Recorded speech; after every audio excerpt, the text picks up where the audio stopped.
UNESCO உலக பாரம்பரிய தற்காலிக பட்டியலில் எந்த மாநிலத்தின் திருப்பதி சேர்க்கப்பட்டுள்ளது? ஸோ நமக்கு தெரியும் திருப்பதி எங்க இருக்குன்னு நம்ம எல்லாருக்குமே தெரியும், ஆந்திரால இருக்கு. ஸோ ஆன்சர் வந்து ஆப்ஷன் ஏ, ஆந்திரா. ஸோ இப்போ யுனெஸ்கோ என்ன United Nations educational scientific and cultural organisation தான் நம்ம யுனெஸ்கோ அப்படின்னு சொல்லிட்டு ஷார்ட்டா சொல்றோம். யுனெஸ்கோ உலக பாரம்பரிய பட்டியல், அதாவது தற்காலிக பட்டியல்ல வந்து இப்போ நம்ம இந்தியால இருந்து ஒரு 7 தலங்கள் சேர்த்திருக்காங்க. அதுல ஒண்ணுதான் திருப்பதி. திருப்பதி எங்க இருக்குன்னா ஆந்திரால இருக்கு. சரி கவனிங்க, இப்போ யுனெஸ்கோ உலக பாரம்பரிய பட்டியலுக்கும் இந்த தற்காலிக பட்டியலுக்கும் வித்தியாசம் என்ன?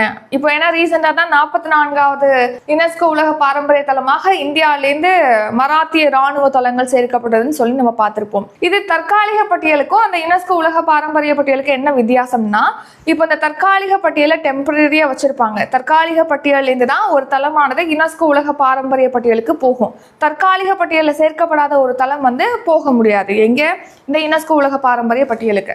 சரியா, இப்போ யுனெஸ்கோ உலக பாரம்பரிய தற்காலிக பட்டியல்ல இந்தியாவிலேருந்து இப்போ 7 புதிய தலங்கள் சேர்த்திருக்காங்க.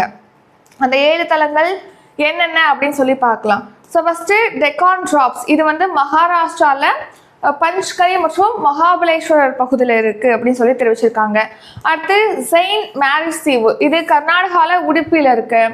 அடுத்து பார்த்தீங்கன்னா மேகாலய மாநிலத்தின் மேகாலயன் கால குகைகளானது இந்த தற்காலிக பட்டியலில் சேர்த்திருக்காங்க.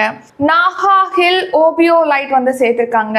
எர்ராமட்டி டிப்பாலு இயற்கை பாரம்பரிய பகுதியானது சேர்க்கப்பட்டிருக்கு இந்த தற்காலிக பட்டியலில். அது வந்து ஆந்திரால இருக்கு. அதே ஆந்திராலேருந்து இப்போ திருப்பதி திருமலை வந்து சேர்க்கப்பட்டிருக்கு. அடுத்து வர்க்கலா பீச் இருக்கு இல்லையா கேரளால, ஸோ அதையுமே வந்து இந்த தற்காலிக பட்டியலில் சேர்த்திருக்காங்க. ஸோ மொத்தமா 7 தலங்கள் யுனெஸ்கோ உலக பாரம்பரிய பட்டியலில் சேர்த்திருக்காங்க தற்காலிக பட்டியலில்.